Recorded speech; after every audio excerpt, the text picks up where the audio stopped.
Hello and welcome to another video. My name is Kemal AA and this is another Chelsea transfer news video for you guys, where I'll keep you guys up to date with all the latest Chelsea news in the past 24 hours, and it's not good. It is not good at all. We need to pray to God, and I said this yesterday, we need the footballing gods on our side, and it seems like at the moment they're not.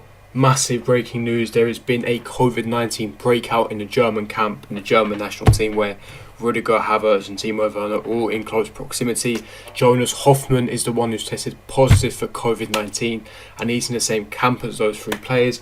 And if it's true, if those three players I mentioned, Rudiger, Havertz and Werner, test positive for COVID-19, upon their return to the UK, they will have to isolate for 10 days, meaning they will miss West Brom and the first leg against Porto.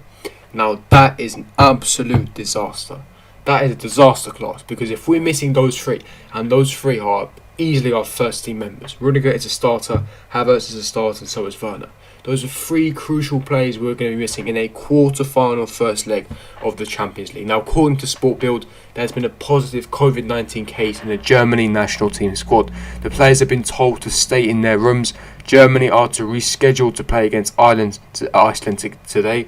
And Chelsea, of course, have three players of the German national team: Kai Havertz, Timo Werner and Antonio Rudiger. This is a disaster. This is the one thing that I prayed, that there wouldn't be some shithouse or fuckery going on in this team.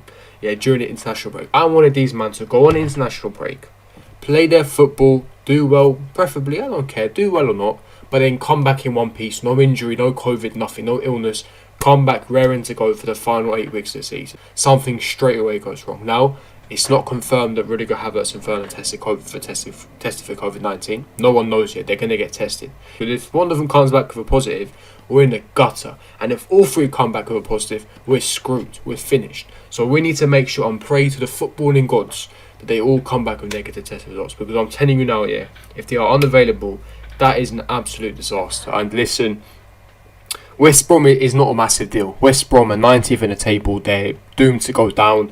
We're at home at Stamford Bridge. Like, even without Rudiger, Havertz and Werner, we should get the 3 points. That is not my issue. My issue is a Porto game. Porto, especially a team, yes, it's Porto, but we can't underestimate them. They are there for a reason. They absolutely battered Juventus in the previous round.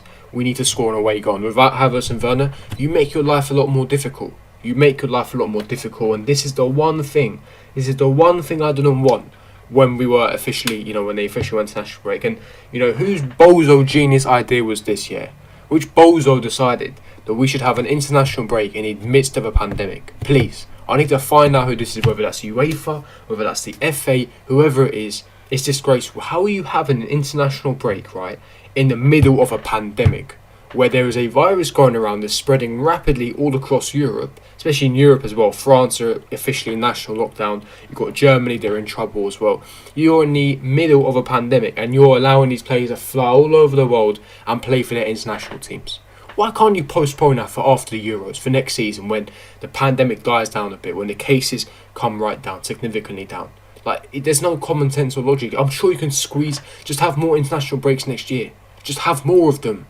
We don't have a World Cup next year. We have it in 2022, but in the winter of 2022, find places to squeeze it in. Why have you got to squeeze it in the peak of a pandemic?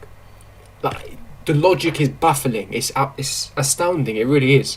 Now, I'm going on a bit of a rant here, but if it is true and Rudiger, Havertz and Werner get tested positive for COVID-19, now it screws our season up. Now, it's not only us that are going to get screwed up. I'm sure there's other players that might test positive for COVID, and that's going to screw their respective club's season up.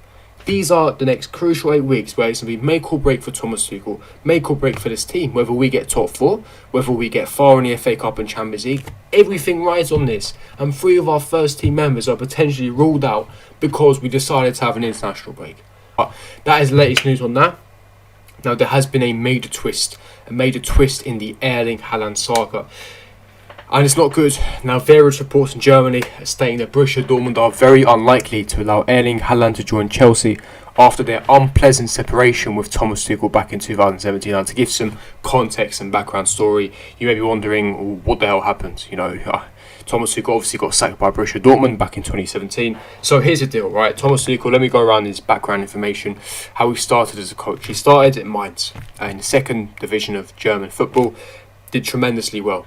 He got them promoted, and he done the double over Bayern in their first ever season in the Bundesliga. Upon getting promotion, and he drove the club to get 7th place in the Bundesliga, achieving them Europa League football, a promoted team to Europa League football in their first season. Absolutely fantastic stuff, and he done a double over Bayern. And he done it 2 seasons in a row. Then, obviously, when Klopp left Dortmund, he then became the manager of Dortmund, and he did well. He won them the Pokal, which is again a massive achievement to win any sort of trophy for Dortmund. He got them to a quarter-final of the Champions League. He got them to a secure second-place finish consistently, but they left on sour terms. He fell out with the CEO, Michael Zorc. He fell out with the executive directors. He fell out with the board and the hierarchy. Full stop. The same story happened at Paris Saint-Germain as well, hence why there were some reservations when Tuchel became Chelsea manager, where some Chelsea fans were saying, we have a history with board and managers clashing, we've seen that with Conte, Mourinho, etc. All we're going to see is kind of a recipe for disaster in a sense. However, Tuchel's already come out and said that he's learned from his mistakes, and with his tactics, the fact he's one of the best tacticians in Europe, his man-managing ability and skills, we've already seen it so far this season. Now, because he left Dortmund on bad terms, it's possible that Dortmund may not want to sell Haaland to Chelsea, but there is a couple of things I want to mention here. Number one, money always talks. Money always talks. I don't care whatever you are. If Chelsea cough up the money, if Haaland wants to leave, especially if Dortmund do not qualify for the Champions League, currently operating at a financial loss because of the pandemic, and pretty much every club in Europe is that's not at the high level, such as your Chelsea's, etc.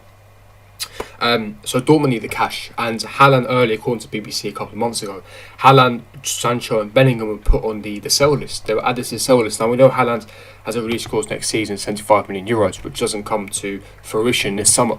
However, if Chelsea pay up the money, if Chelsea say, here you go Dortmund, here's 140, here's 150, I don't think Dortmund can turn that down, considering if they do not get Champions League football, so they're going to be in more need of financial injection. They know that if they don't send it for 140 this summer, they'll lose it for half the price next summer.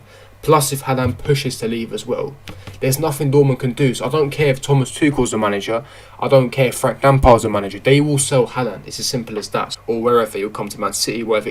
It's up to Haaland, basically. If Haaland wants to come to Chelsea and Chelsea pay the money, Haaland will be a Chelsea player. It's as simple as that. There's no ifs or buts. So this stuff about, Thomas Tuchel had a bad relationship, there's bad blood between Tuchel and the Dortmund hierarchy. Cool, there may be. There probably still is.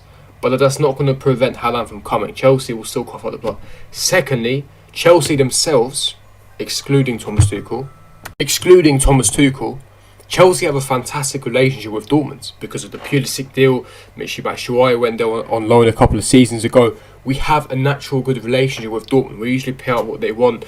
We have a good working relationship with them. So even though there might be bad blood between Thomas Tuchel and Dortmund, the relationship between the Dortmund hierarchy and the Chelsea hierarchy is pretty good. It's very, very good, in fact. So again, I'm sure they'll work things out. And as I said in the first point, money talks. Money always talks. Cash is king when it comes to football. If Chelsea are ready to cough up the money, Dortmund will sell because Dortmund need the money, and especially if they do not secure Champions League football. And this is the key point here. Dortmund currently are not in the top 4. And as Chelsea fans, we need to hope they don't, because if they don't, it means there's a higher chance of Chelsea signing Haaland. So we just have to hope that Dortmund does not secure Champions League football. As I said, this doesn't mean that Chelsea are going to sign him. Man City are also in for him. As I said in a couple of days ago, Chelsea aren't the favourites for his signature. But we have a fantastic opportunity, and our opportunity will be increased if Dortmund do not secure top 4 and a Champions League qualification. So we'll have to see. But according to reports in Germany, Haaland will not come to Chelsea from Dortmund because the fact that Thomas Tuchel's our manager, bit of BS, but that is the big Haaland twist according to various reports. But that is me wrapping up the news early video. If you did enjoy it, don't forget to smash the like button, subscribe, hit the bell notification, and I'll see all of you guys for my next video. Peace.